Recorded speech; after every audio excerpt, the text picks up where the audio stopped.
When asked, what is online sexual activity? Most people can't relate to her Lucy character since they haven't experienced the joys of sex. Since everyone warned against using your own name in VR, Louise went by Lucy while she was there. The fact that Lucy was stunning and the center of attention whenever she entered a room made it much simpler to have sex. Louise saw Lucy as her sexier self. Louise's first VR love interest was Patricia, whom she quickly became close to due to their shared enjoyment of each other's presence. Louise's connection with Patricia became sexual after Walter had been gone for less than a year, and it took some time for her to get over the guilt she felt about it. Louise's only interest as of late has been spending time with her new online beau, Greg.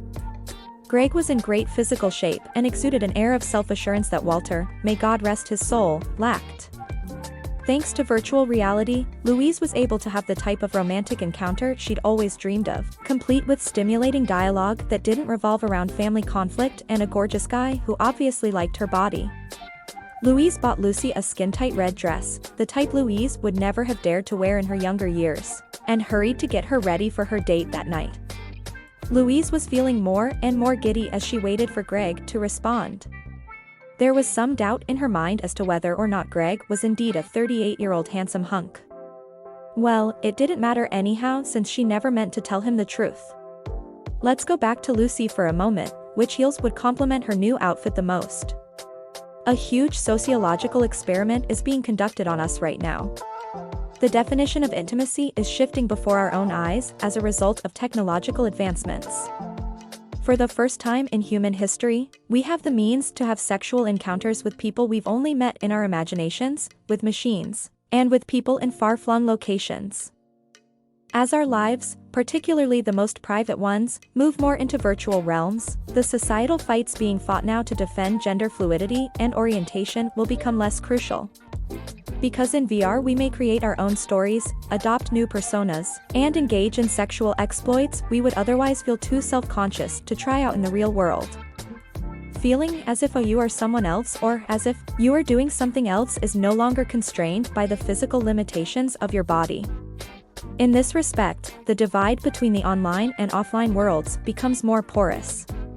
Recent studies have shown, for instance, that the memories we build in VR may more closely resemble those of real-world events than those of information, conveyed in a 2D setting.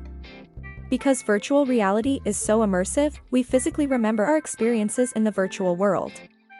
Similarly, we may feel the same intense emotions in computer simulations as we do in the actual world. For example, emotions like lust, tenderness, and sexual desire might seem just as genuine when wearing a headset as they do when you take it off, so if it quacks like a duck, it probably is a duck. There was no doubt that Lynette had been exhausted. Her husband, who was diagnosed with Alzheimer's disease, swiftly passed away, and she was his main caregiver. She was exhausted. She was looking forward to escaping her stressful, burdensome life for a while.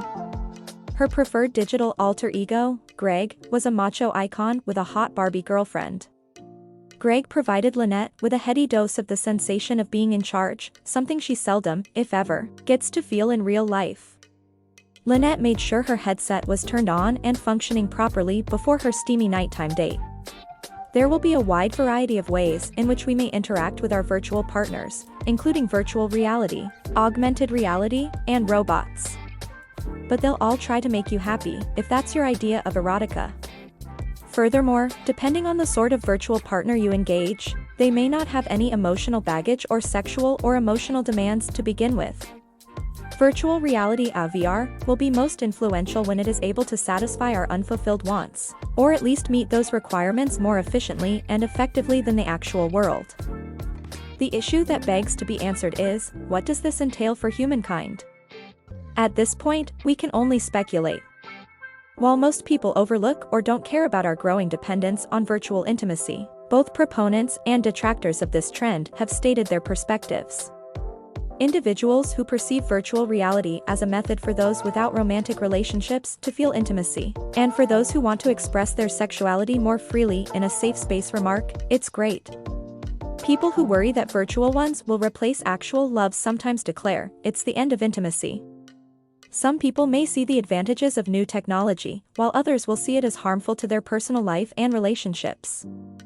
Most of us will be affected by advances in technology and artificial intelligence, according to scientists.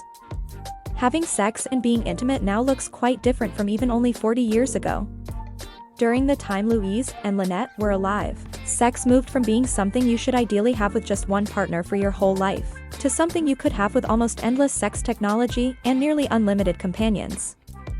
For the next 4 decades, what do you predict will happen?